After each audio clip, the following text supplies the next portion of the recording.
Hey everybody, what is going on? I hope you guys are all doing well, and welcome to another tutorial video. In this video, I'll be explaining to you guys how you can get a refund or your money back through Cash App in case you've been scammed or something of the sort. So let's get right into it.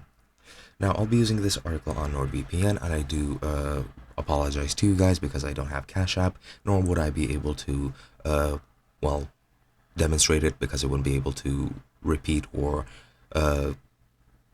how do you say this? I forgot the word, but to set up the problem, I won't be able to repeat it. Pretty much, let's just stay at that.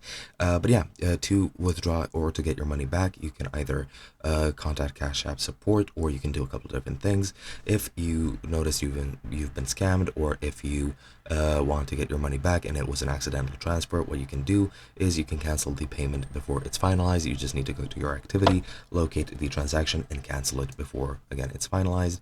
And then you can also receive a voluntary refund from the recipient if they're not trying to scam you, or you can dispute the transaction with support. Now, to do so on Cash App, what you need to do is contact their support. Just go to your profile tab and select support, then report a payment issue, identify it as scam payment, and then follow the prompts.